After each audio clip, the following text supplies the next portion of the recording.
Assalamualaikum warahmatullahi wabarakatuh. Perkenalkan, saya Solihatun Munawaroh dengan NIM 22032005 dari Prodi Pendidikan Bahasa dan Sastra Indonesia semester 6. Pada video ini, saya akan memaparkan tugas akhir mata kuliah penyusunan media pembelajaran PPSI yang diampuh oleh Ibu Anissa Ulfa MPD. Media pembelajaran yang saya buat adalah media konvensional bernama Spinek.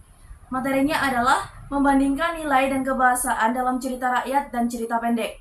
Fase yang digunakan yaitu fase E atau kelas 10 dan menggunakan elemen membaca serta berbicara. Capaian pembelajarannya yaitu peserta didik mampu membandingkan nilai-nilai dan kebahasaan dalam cerita rakyat dan cerita pendek serta mampu menjelaskan hasil perbandingan secara lisan. Lalu tujuan pembelajarannya, yang pertama, peserta didik mampu membandingkan nilai utama yang terdapat dalam cerita rakyat dan cerita pendek.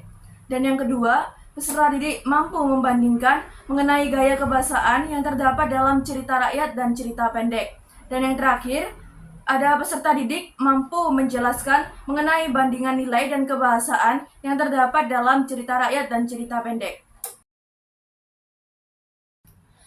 Langkah-langkah yang digunakan dalam memainkan Spinek, yang pertama, siswa akan dibagi menjadi 3 kelompok besar. Setiap kelompok akan diwakili oleh satu perwakilan yang akan melempar dadu secara bergantian. Setiap kali giliran, perwakilan kelompok akan menjalankan sebuah pion yang memiliki warna berbeda, yang nantinya akan menjadi simbol untuk masing-masing kelompok. Pion tersebut dimainkan di atas papan Spinek atau papan ular tangga. Setelah itu, jika nomor yang keluar pada dadu mengarah pada gambar spinner, siswa akan diminta untuk memutar spinner. Contohnya ada pada nomor 3 di sini. Hasil putaran spinner ini nantinya akan menentukan jenis materi yang mereka dapat. Seperti cerita rakyat atau cerpen. Salah satu contoh cerita rakyat dan cerpen yang saya ambil di sini adalah cerita rakyat berjudul Roro Jonggrang dan cerpen Senyum Karyamin karya Ahmad Tohari. Permainan ini akan terus berlanjut hingga setiap kelompok memperoleh cerita rakyat dan cerpen yang berbeda. Selanjutnya, setelah mendapatkan cerita rakyat dan cerpen, setiap siswa akan diberikan lembar cerita untuk dibaca dan dipahami. Mereka akan mempelajari gaya kebahasaan serta nilai-nilai yang terkandung dalam cerita tersebut. Setelah memahami materi, mereka akan kembali melanjutkan permainan dengan melempar dadu dan memainkan Spinek atau papan ular tangga. Jika pada putaran berikutnya, siswa mendapatkan simbol roda putar dan spinner, mereka harus memutar spinner lagi untuk mendapatkan soal terkait gaya kebahasaan atau nilai-nilai yang terkandung dalam cerita rakyat dan cerpen yang mereka baca. Namun, jika pion berhenti pada simbol kartu, mereka akan diminta untuk mengocok kartu. Contohnya di sini ada pada nomor 10 dan 11. Nah, kartu ini nantinya memiliki soal yang berbeda. Jadi setiap warna akan memiliki soal-soal yang berbeda.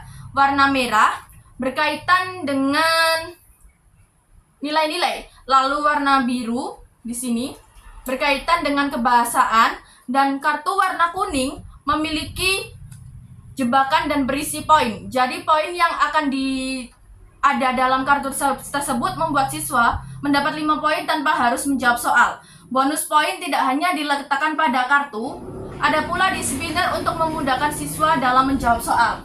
Contohnya di sini ada nilai sosial, menunjuk pada sopan santun atau peduli sesama. Jadi, jika siswa mendapat kartu berwarna biru dengan nilai sosial, siswa bisa menjadikan spinner ini sebagai contekan atau mempermudah jawaban siswa.